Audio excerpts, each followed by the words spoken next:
Hi, and welcome to the 27th episode of The Word this week.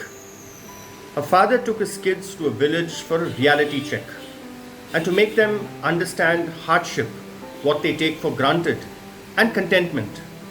At the end of the trip, he was fascinated by a note that his son had written in his diary. It was titled, Us and Them. And it read, "We have a dog, and they had all the neighborhood pets.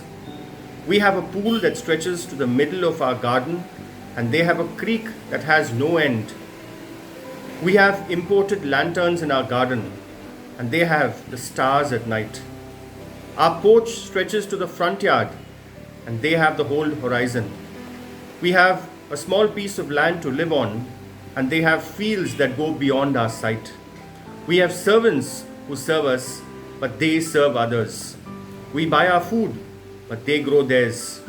We have a huge compound wall and a gate around our property, but they have friends to protect them." Brothers and sisters, the gospel today is about the poor widow who donated all that she had, 2 copper coins. It's about the true spirit of giving, not from surplus, but from everything you have. It's not how much we give to the church or to charity, but with what heart we donate.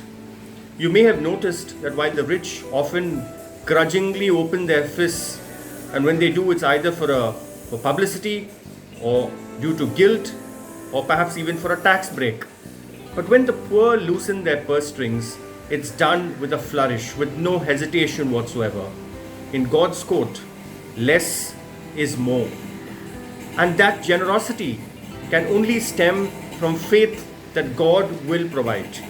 Just like he asked his disciples who were unable to catch any fish to lower their nets, and in a minute their nets began to almost tear with the weight of the biggest catch ever.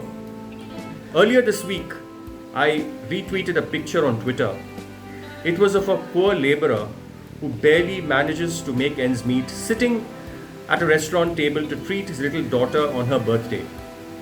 There was something peculiar about this picture. The man wasn't eating, as he could not afford 2 meals, he could afford only 1 meal. See, that father's gesture is worth more than, say, an industrialist gifting his child a BMW car or a fancy apartment on her birthday. God sees the thought, not how big the deed is. Do we? Let's focus not so much on our standard of living, but on our standard of giving. Thank you for logging in.